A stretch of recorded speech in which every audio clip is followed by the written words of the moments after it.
Assalamualaikum warahmatullahi wabarakatuh. Izin mandiri Taruna Politeknik Pengayuman Indonesia. Nama Salsabella STP 507 Prodi Teknik Pemasyarakatan C. Izin di sini saya akan menjelaskan mata kuliah dari Bapak Widodo Cempakawari. Nah, di sini saya akan mengolah data raw SPSS yang di mana data ini akan saya kelompokkan dan saya analisis. Data yang dikirimkan oleh Bapak berupa data judul penelitian pengaruh religius terhadap kontrol diri narapidana di Lapas X. Nah, yang saya dapatkan datanya ini, saya codingkan menjadi seperti ini. Jadi jenis kelamin saya bagi menjadi dua, yaitu yang pertama laki-laki dan perempuan. Terus ada usia dari 18 sampai 22 tahun dikategorikan nomor satu sampai dengan 58 sampai 62 tahun saya kategorikan nomor 9. Lalu ada vonis dari 48 sampai 54 bulan itu saya diberikan kelas 1 sampai dengan 104 ke 110 bulan itu saya beri nomor 9. Pendidikan ada 5 yaitu dari tidak SD hingga sarjana. Terus itu ada kasus korupsi sampai lain-lain. Ada 6 saya bagi menjadi 6. Nah, dari data ini kita kembalikan lagi ke raw data. Nah, jadi yang pertama kita lakukan adalah kita sisipkan data ini, kita sisipkan. Nah, jika sudah, kita ketik ulang jenis kelamin. Oke. Di sini karena laki-laki di coding itu adalah satu, maka kita isi satu. Caranya adalah kita tarik satu sampai bawah. Oke. Begitupun dengan usia. Selanjutnya kita sisipkan kembali, lalu kita ketik kembali usia. Nah, bagian sini kita tarik ke bawah, kita shift, kita tekan. Setelah itu kita urutkan dari yang terkecil hingga terbesar untuk mempermudah. Kita kembalikan lagi ke daerah coding. Di sini di usia 18 sampai 22 tahun itu ada di angka satu. Jadi kita bisa tarik data raw data ini dari usia 1 sampai 22 tahun itu ada di angka 1. 22 ini mempercepat kita ngerjain. Begitupun dengan selanjutnya kita sisipkan kembali, kita vonis kita tekan kembali, kita urutkan. Ini sebagai contoh cara pengerjaannya.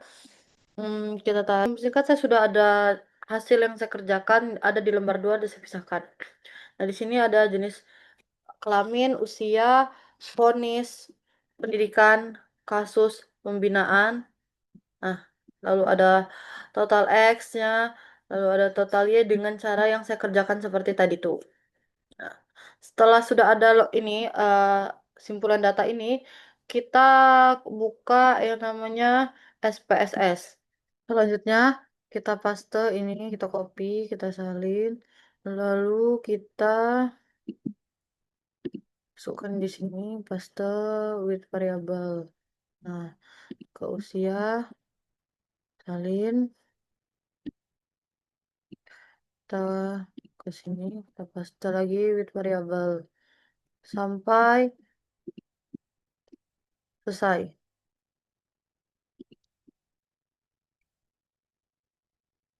Sorry. Paste with variable usia, vonis, kita tarik, salin.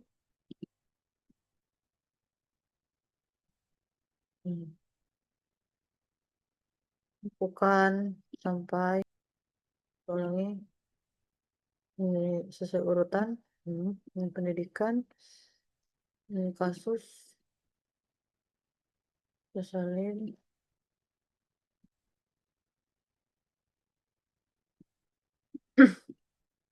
ini pembinaan kita salin,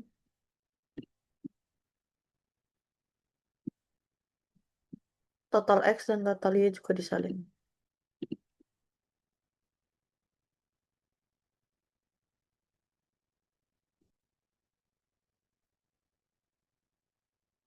Total X dan total Y.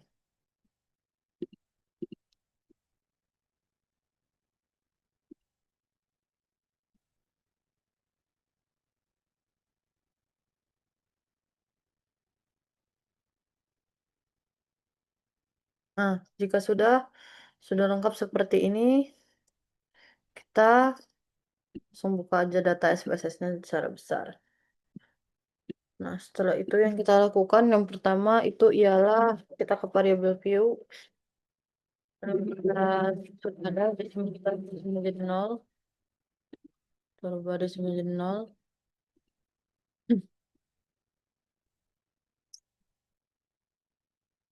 Hmm,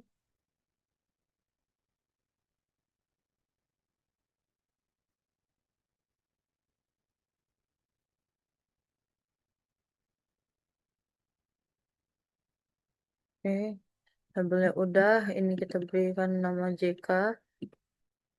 JK usia tuh us, yes,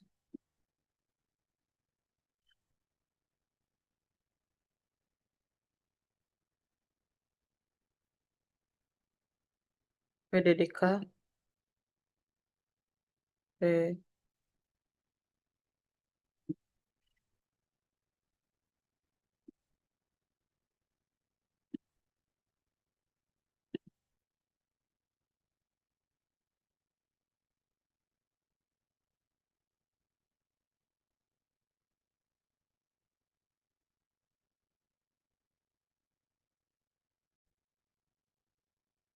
setelah kita ubah semua, eh kita desimal udah isi nama, labelnya udah dikasih nama, kita value-nya boleh kita isi namanya. Jadi misalnya value-nya itu labelnya yang pertama itu laki-laki. Itu apa jenis kelamin? Laki dan laki. Oke, kita add, kita oke. Nah, selanjutnya usia. Kita lihat lagi di bagian coding. Kita lihat di bagian coding yang usia. Usia itu di coding 18 sampai 22 tahun. Value-nya 1, ini 18 sampai 22 tahun. Pun add, terus nomor 2-nya kita ubah.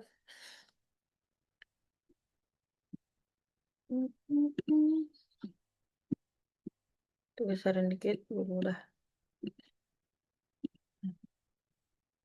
Lihat nomor 2-nya itu adalah 23 sampai 27 tahun juga. Sorry, di sini 23 sampai 27 tahun. Nah, sampai 27 tahun. Dan oke, nih kita selesaikan. Kita add. Kita selesaikan sampai codingan yang selanjutnya. Oke.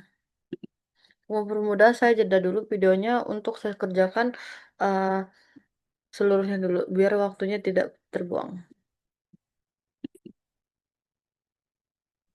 Setelah kita isi values-nya, kita isi menjadi seperti ini. Ponisnya kita juga isi, kita klik dulu oke. Terus ini juga kita isi. Nah, sesuai nomor nomor 3 itu 62 sampai dengan akhir. Nah, 1 itu 48 sampai 54. Nomor 2 tuh 55 sampai 1 bulan agar nanti hasil di outputnya itu ada namanya. Selanjutnya yang kita lakukan ini kita hapus dulu biar kita bisa tahu dapat dari mana. Kita clearkan dulu, kita hapus. Oke. Yang pertama yang kita lakukan adalah kita ke analyze subfrequency. Setelah itu kita masukkan semua,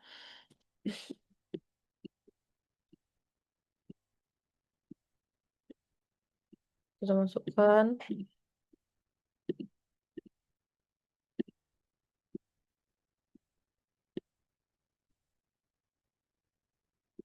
hmm, lalu kita klik oke. Nah di sini, kita hapus bagian sini. File.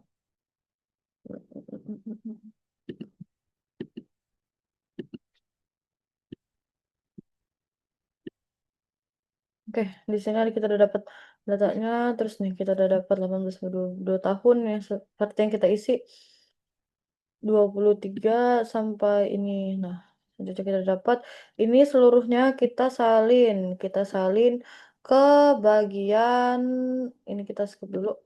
Ini kita salin ke bagian Word. Oke, untuk mempermudahnya lagi, selanjutnya kita ke analyze, terus itu kita deskripsi statis, terus itu kita ke frekuensi, kita ke statistik, kita centang semuanya kecuali mode zoom. Ini kita centang, centang, centang, centang, continue. Setelah itu kita reset ya, kita continue, kita continue. Oke. Nah, oke, kita dapat nih hasilnya nih. Nih, kita dapat hasilnya. Setelah itu modus main mediannya kita cari ya.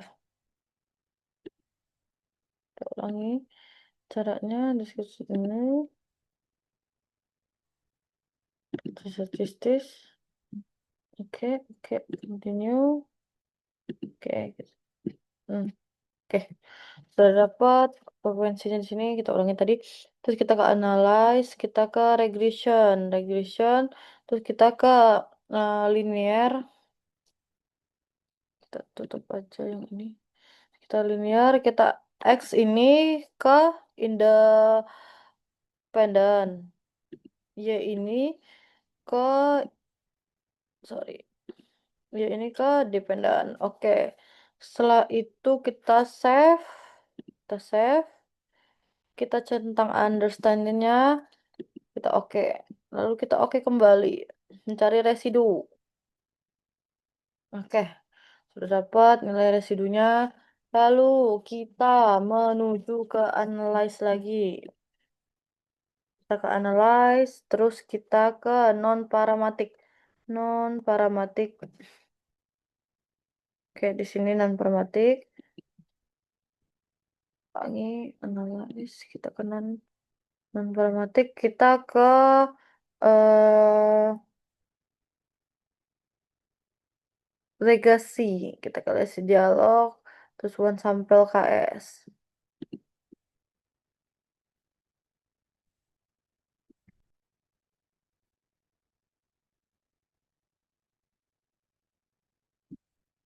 Duh, ini satu sampel KS. Di sini kita mau cari data kolmogorafnya. Oke. Oh, ini udah ada. Masukkan ini ada nilai residunya ya di sini. Nah, kita masukkan, udah keluar nilai residunya.